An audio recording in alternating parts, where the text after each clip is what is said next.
Hello everyone.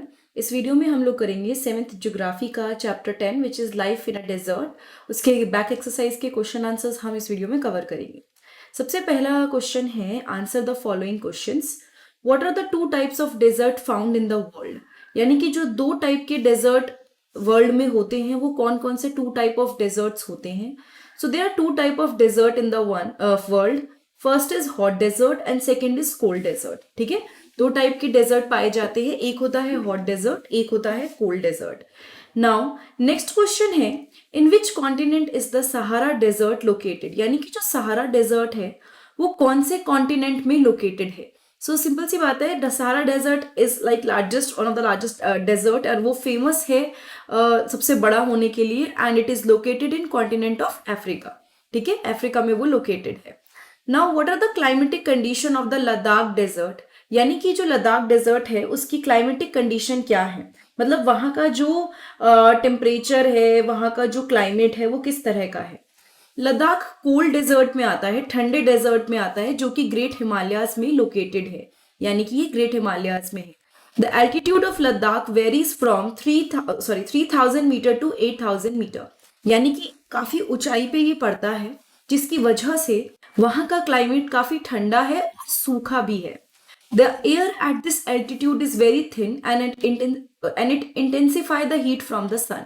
यानी कि जो एयर इस हाइट पे पाई जाती है वो काफी पतली है, मतलब थिन है, क्योंकि आपको पता ही है कि जितना हम नीचे से ऊपर जाते हैं उतना जो एटमॉस्फेयर है ना वो थोड़ा सा डेंस टू थिन होने लग जाता है।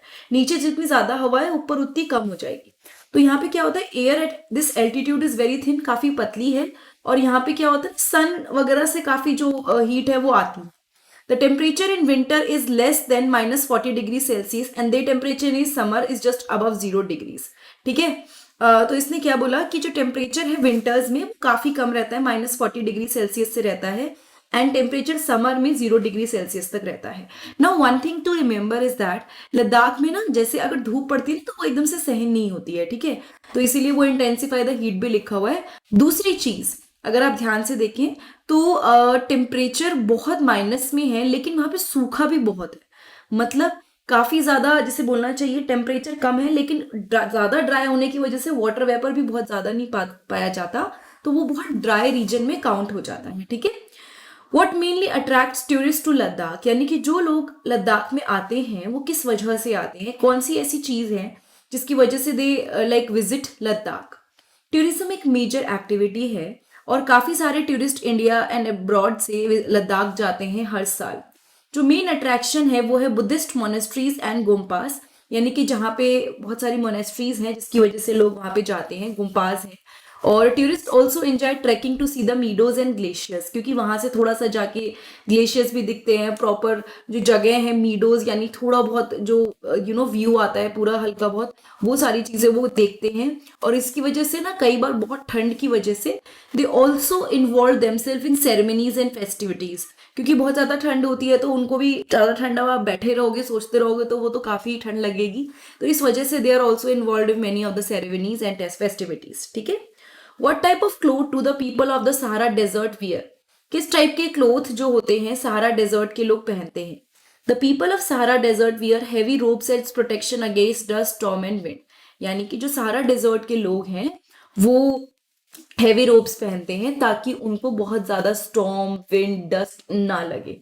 ठीक है, name the tree that grow in Ladakh. देखो कई सारे पेड़ जैसे कि एप्पल, एप्रिकॉट बहुत फेमस है, ये वॉलनट, ये तभी थोड़े से एक्सपेंसिव भी होते हैं बिकॉज ये इजीली प्लेन एरिया में नहीं उगाए जाते, बहुत ठंड वाली जगह पे, बहुत हाई एल्टीट्यूड्स में ये उगते हैं। ठीक है, सो ये ट्रीज वहां पे उगाए जाते हैं। उसके अलावा वहां पे कई सारे श्रब्स हैं एंड ग्रास हैं जिसमें एनिमल ग्रेज कर लेते हैं। देखो श्रब्स और ग्रास बहुत ज्यादा ऐसे कोई ऐसा वेजिटेशन बहुत ज्यादा नहीं होता वहां पे, क्योंकि वहां का जो क्लाइमेट है वो काफी ठंडा है, and due to this cold climate not much fauna is present in this region, ज्यादा फौना इस रीजन में नहीं मिलेगा। ठीक है, नाउ नेक्स्ट अब हम लोग यहाँ पे टिक मार्क के क्वेश्चन करेंगे जिसमें आपको करेक्ट आंसर चूज करना है। Sahara is located in which part of Africa? So you have 3 options, कहाँ पे है, ईस्टर्न, नॉर्थन एंड वेस्टर्न। कहाँ पे सहारा डेजर्ट प्रेजेंट है आपका? So Sahara desert is present in northern state, मतलब northern region, not state, northern region में present है। Sahara is what type of desert? Sahara is hot desert, बहुत गर्मी होती है वहां पे, it's not cold. Ladakh desert is mainly inhabited by, यानी कि जो लद्दाख डेजर्ट है वहां पे किस टाइप के लोग ज्यादा मिलते हैं, कौन से लोग ज्यादा मिलेंगे? सो बुद्धिस्ट एंड मुस्लिम वहां पे ज्यादा मिलते हैं लद्दाख में। Deserts are characterised by sandy vegetation, heavy precipitation, low evaporation. अगर आप डेजर्ट को आइडेंटिफाई करोगे तो आप किस बेसिस पे करोगे? क्योंकि वहां पे वेजिटेशन बहुत कम होता है, ज्यादा प्लांट्स नहीं होते। So desert are characterised by sandy vegetations. Hemis in the Ladakh is famous, यानी कि जो यहाँ पे हेमिस है वो फेमस क्या, वो मतलब क्या चीज है? टेम्पल, चर्च और मोनेस्ट्री। अभी हम पढ़ के भी चुके हैं कि लोग लद्दाख में मोनेस्ट्रीज की वजह से जाते हैं, ठीक है। Egypt is famous for growing, Egypt किस लिए जाना जाता है? It is famous for growing cotton. In fact कई ऐसे लोग हैं, मतलब कई ऐसी बुक्स हैं जो कहती हैं कि इजिप्ट में सबसे पहले कॉटन उगाया गया था, कुछ लोग कहते हैं इंडिया में उगाया गया था, बट इट्स स्टिल मतलब 100% not sure. Now match the following, आपको इन सबको मैच करना है। सबसे पहले ओएसिस क्या होता है? जो पानी के डिप्रेशन बनते हैं ना उसको ओएसिस बोलते हैं। सो depression with water, that is your oasis, ठीक है। उसके बाद है बिडोइंस। सो ये जो बिडोइंस है ये आपको सहारा में मिलेंगे। इसके बाद ऑयल की अगर बात करें, oil is very much related to Libya. फिर उसके बाद है Gangri, Gangri is related to basically glacier. And Lamayuru, Lamayuru is the monastery, ठीक है। सो यहाँ पे अगर मैं आपके मार्क करूं, मैं एक बार कर ही देती हूँ। यहाँ पे ये हो गया डी, ठीक है।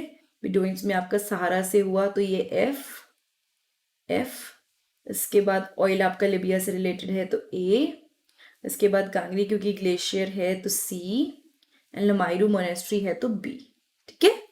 नाउ क्वेश्चन है give reasons there is scanty vegetation in the desert, यानी कि जो डेजर्ट है वहां पे काफी कम वेजिटेशन देखने को मिलता है। एक डेजर्ट ऐसा एरिया होता है जहां पे वो जाना जाता है लो रेनफॉल के लिए। हम ये बोलते हैं कि डेजर्ट में बहुत कम रेनफॉल होगा, बहुत कम बारिश होगी, एंड सेंटी वेजिटेशन होगा, ज्यादा पेड़ पौधे वहां नहीं उगेंगे, एक्सट्रीम टेम्परेचर वहां पे होगा। So desert is characterised by low rainfall, scanty vegetation and extreme temperature. ये जो क्लाइमेटिक कंडीशन है they are not suitable for the growth of plant, ठीक है। जो वहाँ की क्लाइमेटिक कंडीशन है वो इतनी अच्छी नहीं है कि वहाँ पे प्लांट ग्रो करें। That is why there is scanty vegetation in the desert, इसीलिए वहाँ पे काफी सेंटी वेजिटेशन देखने को मिलता है, because the climatic condition are not in favour. People of the Sahara desert wear heavy robes, यानी कि सहारा डेजर्ट के लोग काफी हैवी रोब्स पहनते हैं। सो वो रीजन क्या है? बेसिकली जो सहारा डेजर्ट में लोग रहते हैं ना वहाँ पे बहुत ज्यादा हॉट, मतलब बहुत गर्मी है, विंड बहुत सूखी है, बहुत ड्राई है, चुभने वाली विंड है। This is why people of the Sahara desert wear heavy robes, ताकि वो अपने आप को, जो डस्ट स्टॉर्म वहां पे उड़ते हैं ना, कि जो मिट्टी एकदम उड़ती है, इतनी तेज लगती है, एंड जो ड्राई विंड है उससे प्रोटेक्ट कर सके। सो ये दोनों इसके reason. So I think we are done here. हमने इसकी जो बैक एक्सरसाइज है एनसीईआरटी की खत्म कर ली है। बहुत इजी चैप्टर है ये, अगर आप इसको पढ़ेंगे। इसका एनसीईआरटी एक्सप्लेनेशन मैंने कवर कर रखा है। आप लोग इस चैप्टर का एनसीईआरटी एक्सप्लेनेशन देखने के लिए 7th क्लास की ज्योग्राफी की प्लेलिस्ट में चेक कर सकते हैं, जिसका लिंक मैं नीचे डिस्क्रिप्शन बॉक्स में दे दूंगी, या फिर आप मेरे चैनल पे डायरेक्ट प्लेलिस्ट में जाके भी चेक कर सकते हैं। ये वीडियो अगर आपको थोड़ी सी भी अच्छी लगे तो प्लीज चैनल को सब्सक्राइब कीजिएगा। एंड मोस्ट इंपॉर्टेंटली, अगर आपको कोई और वीडियो देखनी है 7th क्लास की ही या 8, 9, 10 तक की, तो आप लोगों को सारी वीडियोस मेरे चैनल पे मिल जाएंगी, जो कि आप चेक कर सकते हैं। Thank you so much, have a nice day, I will see you next time in the next video.